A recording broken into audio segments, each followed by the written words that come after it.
নাশকতায় ক্ষতবিক্ষত metro station পরিদর্শনে প্রধানমন্ত্রী প্রশ্ন রাখলেন, দেশকে পেছনে টেনে নামানোর চেষ্টা কেন?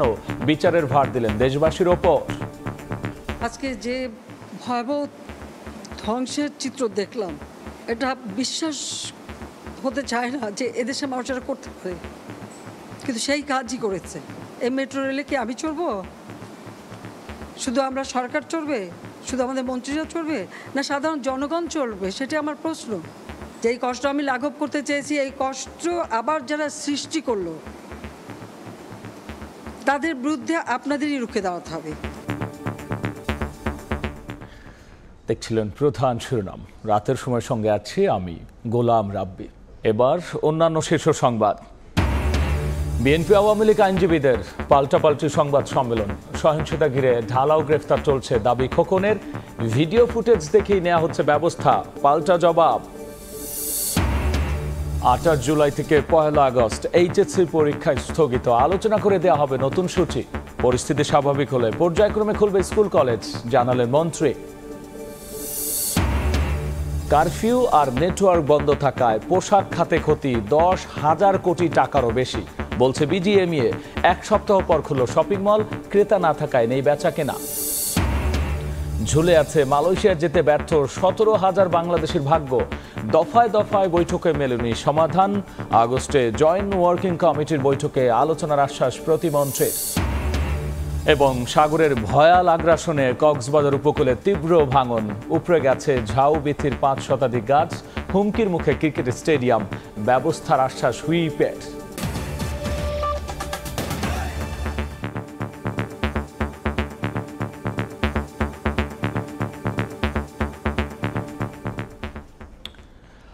মেট্রো রেলে হামলাকারীদের বিচারের ভার দেশবাসীর ওপর ছেড়ে দিলেন প্রধানমন্ত্রী শেখ হাসিনা।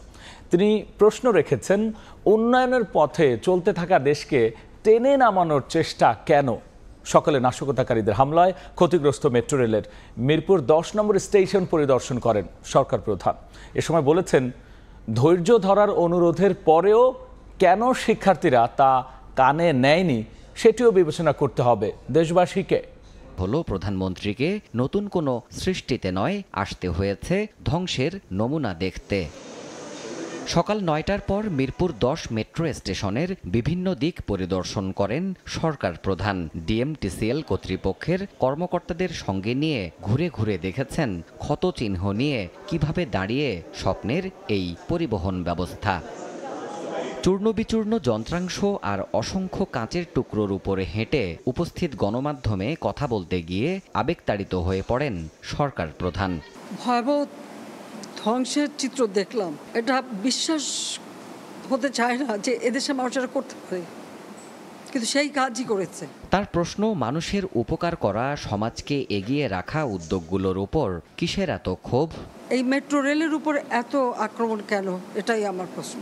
যেগুলি মানুষের সেবা দেয়, মানুষের জীবনকে উন্নত করে, ঠিক সেইগুলি ভেঙে সম্পূর্ণ নষ্ট করে দেওয়ার কি মানসিকতা? এই স্টেশন যেভাবে ধ্বংস হয়েছে, এটা সম্পূর্ণ ডিজিটাল সিস্টেম, এটা তো কতদিনের ঠিক হবে আমি জানি না। সরকারের অনুরোধের পরও কেন শিক্ষার্থীরা কথা শোনেনি তা বিবেচনায় নিতেও দেশবাসীর প্রতি অনুরোধ প্রধানমন্ত্রীর। কোটা আন্দোলনকারী থেকে শুরু করে দেশবাসীকে একটু বললাম যে একটু ধৈর্য ধরতে হবে। আপিল তো সরকার করেছে, কাজে তাদের ধৈর্য ধরতে হবে, তারা হতাশ হবে না। আমি এই আশ্বাস দিয়ে তাদেরকে বললাম বিরত থাকতে, কিন্তু সেটা করলো না। যে দাবি তারা করেছিল, সমস্ত দাবি শুধু মানা না, তার থেকে বেশি আমরা দিয়েছি, হাইকোর্টে দিয়ে দিয়েছে, তারপরেও কিন্তু এখন থামেনি। কেন থামেনি? আমি দেশবাসীর কাছে সেটাই আমি বিচার চাই। রাষ্ট্রীয় সম্পদে এভাবে ন্যাক্কারজনক হামলা যারা চালিয়েছে তাদের বিচারের ভার দেশবাসীর ওপর ন্যস্ত করেন সরকার প্রধান। এর উপকারিতা কারা পাচ্ছেন? এদেশের মানুষ, আপনারা সাধারণ জনগণ পাচ্ছে। তাহলে এর উপর এত ক্ষোভ কেন? যেই কষ্ট আমি লাঘব করতে চেয়েছি, এই কষ্ট আবার যারা সৃষ্টি করলো, তাদের বিরুদ্ধে আপনাদেরই রুখে দাঁড়াতে হবে। এর বিচার তাদের করতে হবে। আমি তাদের কাছেই বিচার চাই। পরিদর্শনের শেষ ভাগে ক্ষতিগ্রস্ত স্টেশনগুলো সচলের উদ্যোগ নিতে মেট্রো কর্তৃপক্ষকে প্রয়োজনীয় নির্দেশনাও দিয়েছেন প্রধানমন্ত্রী। বলার অপেক্ষা রাখে না, যানজটের এই নগরীতে মেট্রো রেল এক আশীর্বাদের নাম। আর সে কারণেই এটি উদ্বোধনের পর স্বাগত জানিয়েছেন সমাজের বিভিন্ন শ্রেণী পেশার মানুষ, হয়েছেন আবেগতাড়িত। মেট্রোর সেই ধ্বংসস্তূপে দাঁড়িয়ে সরকার প্রধান বললেন, মেট্রো রেলের উপরে হামলা জনগণের সেই আবেগের উপরে আঘাত। দেবাশিস রায়, সময় সংবাদ, ঢাকা। এদিকে সহিংসতাকারীদের হামলায় তছনছ মিরপুর 10-এর বিআরটিএ কার্যালয়ে। হামলার পর থেকেই বন্ধ ঘোষণা করা হয়েছে এই প্রতিষ্ঠানটি। এদিকে বিআরটিএ বন্ধ থাকায় ব্যাপক ভোগান্তিতে সেবা প্রত্যাশীরা, যদিও ব্যাকআপ সার্ভার দিয়ে কাজ করতে মাসখানেক সময় লাগবে বলে জানিয়েছে কর্তৃপক্ষ। রাজধানীর মিরপুর 10-এর বিআরটিএ কার্যালয়ে সেবা প্রত্যাশীদের ভিড়। কোনো সরকারি ছুটির দিন না হলেও বন্ধ বিআরটিএর মূল গেট কেন বন্ধ জানতে এবার ভেতরে সময় সংবাদ। দেখা গেল গত শুক্রবার সহিংসতাকারীদের ভয়াবহতার চিত্র। নাশকতাকারীদের দেয়া আগুনে ক্ষতিগ্রস্ত হয়েছে মূল সার্ভার, তাই সংস্থাটির সকল পরিষেবা বন্ধ করা হয়েছে। ফিঙ্গারপ্রিন্ট হবে আপনাদের, যে আপনারা বিআরটিতে যান। বিআরটিতে আইসে দেখি এখানে নোটিশ ঝুলানো। ক্ষয়ক্ষতির পরিমাণ জানতে 5 সদস্যের কমিটি গঠন করেছে সংস্থাটি। আমাদের ব্যাকআপ সার্ভারটা নিয়ে আমরা এখন কাজ করতেছি, সেটা চালু হলে তবু 1 মাসের অধিক সময় লাগবে। এদিকে 18 জুলাইয়ের মধ্যে যেসব যানবাহনের লাইসেন্স শেষ হয়েছে সেগুলো নবায়নের সুযোগ 1 মাস বাড়িয়েছে বিআরটিএ। নিবিড় সাহা, সময় সংবাদ। সাম্প্রতিক সহিংসতা নিয়ে পাল্টাপাল্টি সংবাদ সম্মেলন করেছেন আওয়ামী লীগ ও বিএনপিপন্থী আইনজীবীরা। সমিতির সভাপতি বিএনপি চেয়ারপারসনের উপদেষ্টা মাহবুব উদ্দিন খোকনের দাবি, কোটা সংস্কার আন্দোলনে সহিংসতা ঘিরে ঢালাও গ্রেফতার চলছে। আরেক ব্রিফিংয়ে সমিতির সম্পাদক শাহ মঞ্জুরুল হক বলেছেন, ঢালাও নয়, ভিডিও ফুটেজ দেখেই করা হচ্ছে গ্রেফতার। 9 দিন ধরে তালাবদ্ধ বিএনপির কেন্দ্রীয় কার্যালয়, নেতাকর্মী শূন্য নয়াপল্টন। এরই মধ্যে সহিংসতার মামলায় গ্রেফতার হয়েছেন 1 ডজন শীর্ষ নেতা। দলটির হিসেবে গত কয়েকদিনে সারা দেশেই গ্রেফতার হয়েছেন প্রায় 2000 নেতাকর্মী। বৃহস্পতিবার গণমাধ্যমে পাঠানো এক বিবৃতিতে গ্রেফতার নেতাকর্মীদের মুক্তির দাবি করেছেন বিএনপির মহাসচিব মির্জা ফখরুল ইসলাম আলমগীর। কোটা আন্দোলন নিয়ে সহিংসতার ঘটনায় আন্তর্জাতিক তদন্তেরও দাবি জানান তিনি। সাম্প্রতিক পরিস্থিতি নিয়ে পাল্টাপাল্টি সংবাদ সম্মেলন করেছেন আওয়ামী লীগ ও বিএনপিপন্থী আইনজীবীরা। সমিতির সভাপতি বিএনপি নেতা মাহবুব উদ্দিন খোকনের অভিযোগ, সহিংসতা তদন্তের আগে বিএনপিকে দায়ী করে ক্ষমতার বাড়াবাড়ি করছে আইন শৃঙ্খলা রক্ষা বাহিনী। করা হচ্ছে ঢালাও গ্রেফতার। আমরা আশ্চর্য হয়ে যাই, রাজনীতিবিদদের নয় একজন একজনের সমালোচনা করবে একদল, আইন শৃঙ্খলা বাহিনীর দায়িত্বরত ব্যক্তিগণ কিভাবে রাজনৈতিক দলের নাম উল্লেখ করে বা ব্যক্তির নাম উল্লেখ করে তারা বক্তব্য দিচ্ছে। তাদের যে দায়িত্ব দেওয়া আছে রাষ্ট্রীয় দায়িত্ব, সেখান থেকে তারা অ্যাক্সেস ব্যবহার করছে।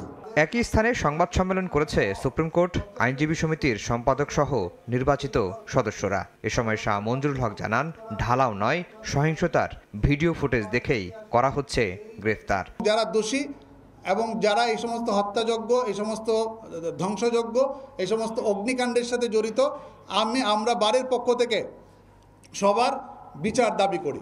খুব শিগগিরই কোটা সংস্কার আন্দোলন ঘিরে সহিংসতায় নিহতের সংখ্যা জানা যাবে বলেও জানান সমিতির সম্পাদক।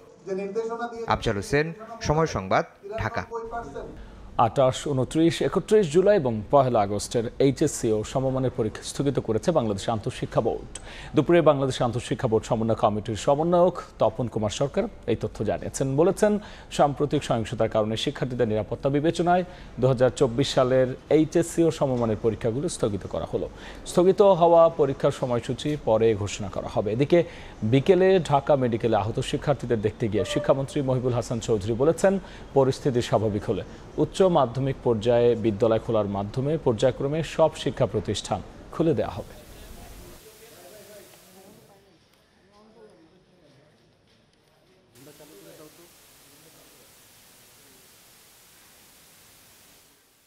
শান্তিপূর্ণ অবস্থা বিরাজমান হলে আমরা অবশ্যই প্রতিষ্ঠানগুলো খোলার বিষয়ে, বিশেষ করে বিদ্যালয় এবং উচ্চ মাধ্যমিক পর্যায়ের প্রতিষ্ঠানগুলো খোলার মাধ্যমে আমরা পর্যায়ক্রমে শিক্ষার্থীদের নিরাপত্তা এবং জননিরাপত্তা নিশ্চিত করার মাধ্যমে আমরা সেটা করব। আন্তঃবোর্ড সমন্বয়ক যারা আছেন তাদের সাথে আলোচনা করে আমরা পরীক্ষার রুটিনটি আবার পুনর্বিন্যাস করব। সিলেট বিভাগে আমরা পরীক্ষা তখন নেওয়া হয়নি এবং মাদ্রাসা এবং কারিগরি শিক্ষা বোর্ডের পরীক্ষাগুলো সিলেট বিভাগে শুরু করার সুযোগ হয়নি, সেটা আমরা পুনর্বিন্যাস অবশ্যই করব। ঝুলে আছে কলিং ভিসা পেয়েও মালয়েশিয়া যেতে ব্যর্থ 17,000 বাংলাদেশের ভাগ্য। দফায় দফায় বৈঠক হলেও মেলেনি কোনো সমাধান। দুপুরে মালয়েশিয়ার হাইকমিশনের সঙ্গে সাক্ষাৎ শেষে প্রবাসী কল্যাণ প্রতিমন্ত্রী জানিয়েছেন, আগামী মাসে দুই দেশের জয়েন্ট ওয়ার্কিং কমিটির বৈঠক হবে, সেখানে মালয়েশিয়ার শ্রমবাজার খোলা নিয়ে হবে আলোচনা। বৃহস্পতিবার মালয়েশিয়ার রাষ্ট্রদূত বিদায়ী সাক্ষাৎ করেন প্রবাসী কল্যাণ প্রতিমন্ত্রীর সঙ্গে। এ সময় আলোচনা হয় ডেডলাইনের মারপ্যাচে আটকে পড়া শ্রমিকদের বিষয়ে। সাক্ষাৎ শেষে প্রতিমন্ত্রী জানান, আগস্টে দুই দেশের জয়েন্ট ওয়ার্কিং কমিটির বৈঠকে মালয়েশিয়ার শ্রমবাজার খোলার বিষয়ে আলোচনা হবে।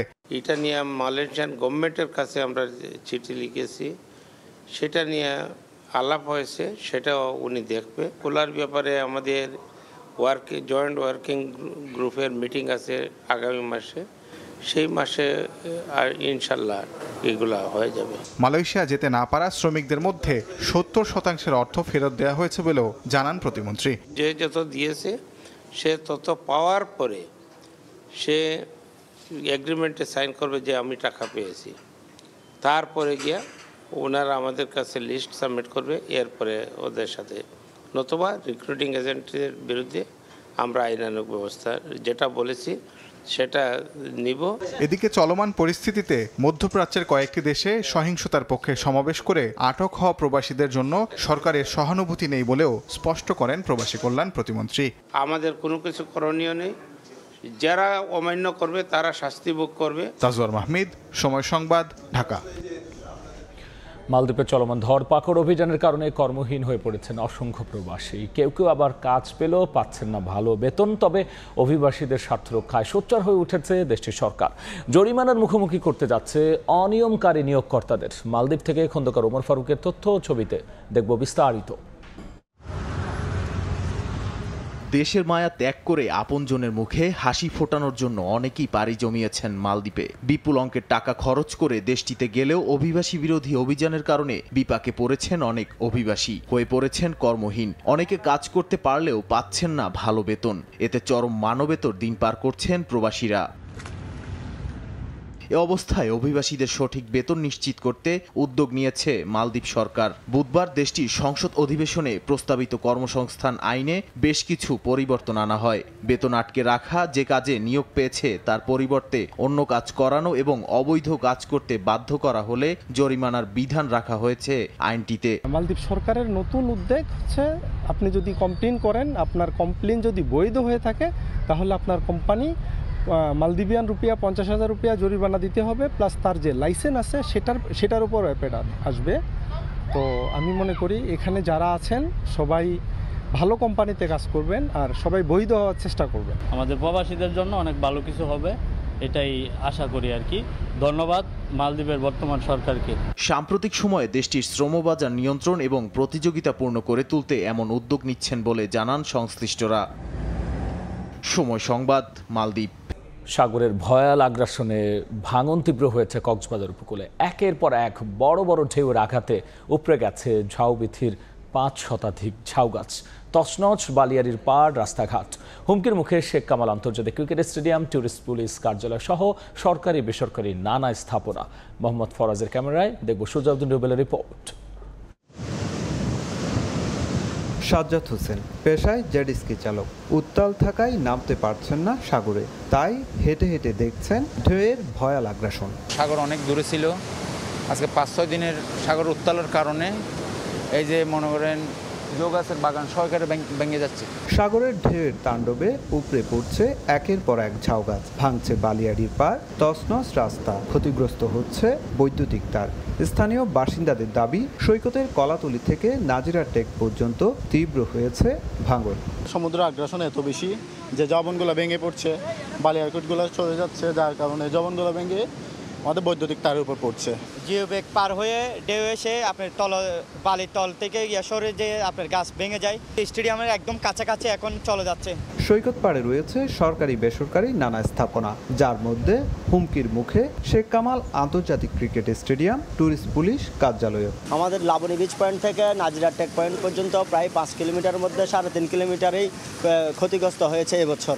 প্রচুর পরিমাণ ঝাউ গাছ উপড়ে পড়েছে এবং পানিতে ভেসে গিয়েছে। পাশাপাশি এই সমুদ্রের বালিয়াড়ির পাশে অনেকগুলো সরকারি এবং বেসরকারি স্থাপনা রয়েছে, যা অলরেডি হুমকির মুখে। জাতীয় সংসদের হুইপ জানালেন, সৈকতের ভাঙন রোধে কার্যকর ব্যবস্থা নেওয়া হবে। ইতিমধ্যে যে ভাঙনটুকু হয়েছে, আমরা দেশি বিদেশি যদি আমাদের বিশেষজ্ঞরা বলেন, যেভাবে বলেন, ইনশাল্লাহ আমরা সেভাবে কাজ শেষ করব।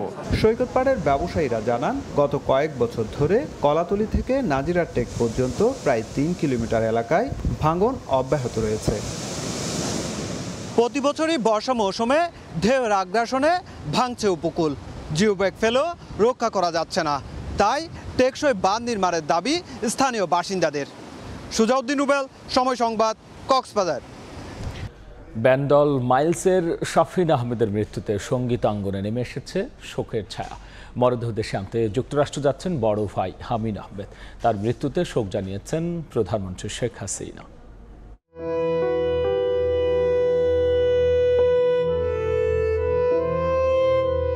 এতিমের মতো ফিল হচ্ছে, একদম এমটি একটা ফিলিং কাজ করছে। ছিলেন তারা কাছাকাছি বন্ধু হয়ে, তাদের মিথস্ক্রিয়া অনবদ্য সব গান দিয়েছে বাঙালি শ্রোতাকে। হঠাৎ মধ্যমণির চলে যাওয়া যেন এলোমেলো সবকিছু। মাল্টিপল টাইমস ওনার হার্ট অ্যাটাক হয়েছে। ডেডিকেটেড একটা মিউজিশিয়ান ছিলেন, সো উনি ওনার দিকে না খেয়াল করে ওনার ক্রিয়েটিভিটি, মিউজিক এগুলো নিয়ে ব্যস্ত থাকতেন। সঙ্গীত যার ধ্যান জ্ঞান আরাধ্য, তিনি তাই দিয়েই হৃদয় ভরাতে গিয়েছিলেন সুদূর আমেরিকায়। মঞ্চ ছিল প্রস্তুত, শ্রোতারা ছিলেন অপেক্ষায়। সব আয়োজন ফেলে চলে গেলেন ব্যান্ড সঙ্গীতের রাজা। আমি, হামিন, শফিন, আমরা তিনজন 45 বছরের উপরে একসাথে। আমরা অনেক কিছু একসাথে এনজয় করেছি লাইফে। সেই বেস গিটার বাজে গান করতো এবং তার শোম্যানশিপ অসাধারণ ছিল, স্টেজ পারফরমেন্স অসাধারণ ছিল। বাংলা সঙ্গীতের কিংবদন্তি সুরকার কমল দাশগুপ্ত ও বরেণ্য নজরুল সঙ্গীত শিল্পী ফিরোজা বেগমের সন্তান শাফিন আহমেদ 1979 সালে বড় ভাই হামিন আহমেদকে নিয়ে গড়ে তুলেছিলেন বাংলা সঙ্গীতের অন্যতম সফল ব্যান্ড মাইলস।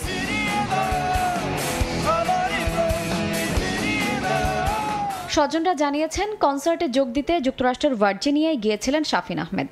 সেখানে কনসার্টের আগে মিট অ্যান্ড গ্রিট প্রোগ্রামে হঠাৎ হৃদরোগে আক্রান্ত হলে কনসার্ট বাতিল করা হয়।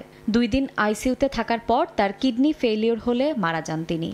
জাহাজের অগ্রভাগটা ভেঙে যায়, জাহাজটা চলতে পারে। এইসব লোক যখন চলে যাবে না, বাংলাদেশটা অন্ধ হয়ে যাবে। কি যেন হারিয়ে ফেলছি, মানে এটা আসলে কোনো কিছু দিয়ে পূরণ করার মতো না। জীবন আর মরণের সীমানা ছাড়িয়ে গেলেও শ্রদ্ধা আর ভালোবাসায় স্মরণে যাপনে পরম আত্মীয় হয়ে থাকবেন শাফিন আহমেদ। শায়লা রহমান, ইমা, সময় সংবাদ।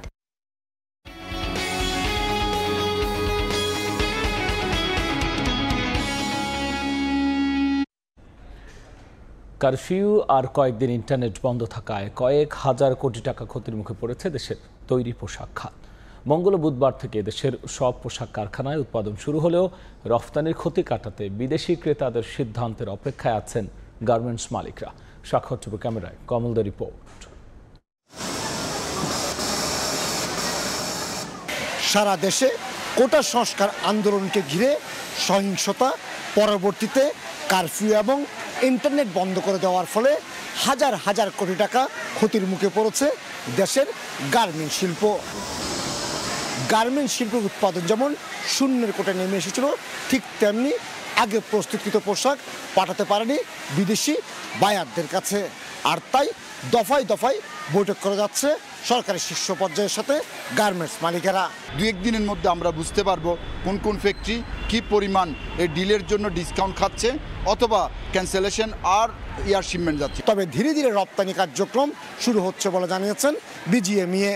ইন্টারনেট না থাকার কারণে আমরা বায়ারদের সাথে কোনো যোগাযোগ করতে পারিনি এবং আজকে থেকে আমরা বায়ারদের সাথে যোগাযোগ করছি এবং এই এক সপ্তাহে যে শিপমেন্টটা করতে পারি নাই, বায়াররা সেটাকে ডিসকাউন্ট দিবে। বিদেশি বায়াররা দাবি করে প্লেনের মাধ্যমে বা উড়োজাহাজে এসব পণ্য পাঠাতে হবে, তাহলে খরচ বেড়ে যাবে 3 থেকে 4 গুণ। তবে চট্টগ্রাম এবং রাজধানী ঢাকা, গাজীপুর, নারায়ণগঞ্জে সকাল থেকেই শ্রমিকরা কাজে যোগ দিয়েছে। মোটামুটি গার্মেন্টসের যে সকল সেকশন আছে সকল সেকশন আমরা স্বতঃস্ফূর্তভাবে কাজ করতেছি। এখন পর্যন্ত বিজিএমইএ তথ্য অনুযায়ী তাদের শতভাগ গার্মেন্টস খুলেছে এবং শ্রমিকদের উপস্থিতির হার 95%। কমল দে, সময় সংবাদ, চট্টগ্রাম। দেখছেন রাতের সময়। এবার দেশে বাইরের খবর। টাইফুন গাইমির আঘাতে লন্ডভন্ড ফিলিপিন্স, মারা গেছে অন্তত 13 জন। এছাড়াও তাইওয়ান, জাপান ও চীনে ক্ষতিগ্রস্ত হয়েছে নানা স্থাপনা। গৃহহীন হয়ে পড়েছেন লাখ লাখ মানুষ।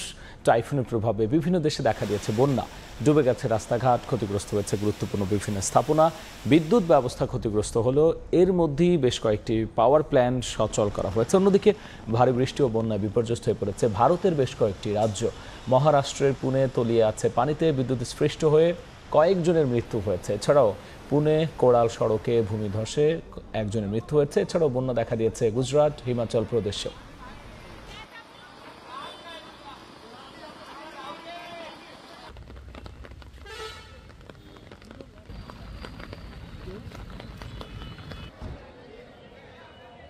দেখছেন রাতের সময়।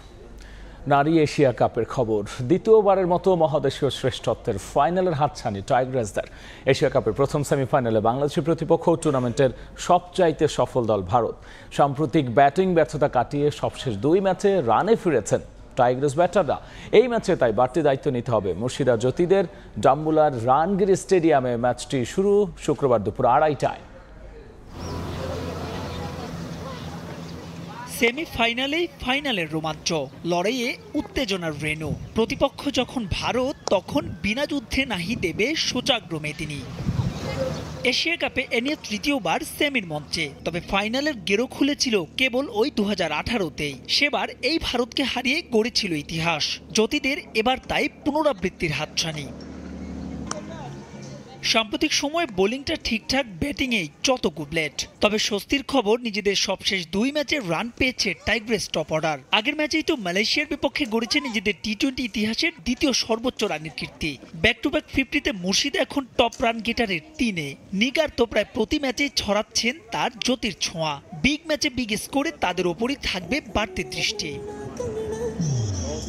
প্রতিপক্ষ ভারত বিবেচনায় একাদশে আসতে পারে একাধিক পরিবর্তন। রুমানা আর জাহানারা সেরা 11তে জায়গা মিলতে পারে 2 সিনিয়র ক্যাম্পেইনারেরই। টিম ইন্ডিয়ার বিপক্ষে পূর্বের ফর্মের বিবেচনায় ফিরতে পারেন পেসার মারুফাও। নাহিদা আর লাসময়ী রাবেয়া। 3 ম্যাচে দুজনারই সংগ্রহ সমান 5 উইকেট। ভারতের ব্যাটিং মেরুদণ্ড ভেঙে দিতে আর মিড ওভারে রানের লাগাম টেনে ধরতে তাদের রাখতে হবে বাড়তি ভূমিকা। সংক্ষিপ্ত সংস্করণে এ পর্যন্ত 33 দেখায় মোটে 4 জয় টাইগ্রেসদের। মাঝে একটা ম্যাচ হয়েছিল টাই। এমনকি ভারতের বিপক্ষে সবশেষ 8 ম্যাচেও জয়ের দেখা নাই। কিন্তু সেমিফাইনাল বলেই ওসব পরিসংখ্যান কেবলই সংখ্যা মাত্র। ম্যাচ ডেতে পারফর্মই আসল। এবার তাই আরও এক ঝলক দেখার অপেক্ষায় টাইগ্রেস সমর্থকরা। মাহবুব রিমন, সময় সংবাদ। এ পর্যায়ে শীর্ষ সংবাদ জানিয়ে দিচ্ছে আরও একবার। নাশকতা ক্ষতবিক্ষত মেট্রো স্টেশন পরিদর্শন করলেন প্রধানমন্ত্রী। প্রশ্ন রাখলেন, দেশকে পেছনে টেনে নামানোর চেষ্টা কেন? বিচারের ভার দিলেন দেশবাসীর ওপর। এবং 28 জুলাই থেকে 1 আগস্ট এইচএসসি পরীক্ষা স্থগিত, আলোচনা করে দেওয়া হবে নতুন সূচি। পরিস্থিতি স্বাভাবিক হলে পর্যায়ক্রমে খুলবে স্কুল কলেজ, জানালেন মন্ত্রী।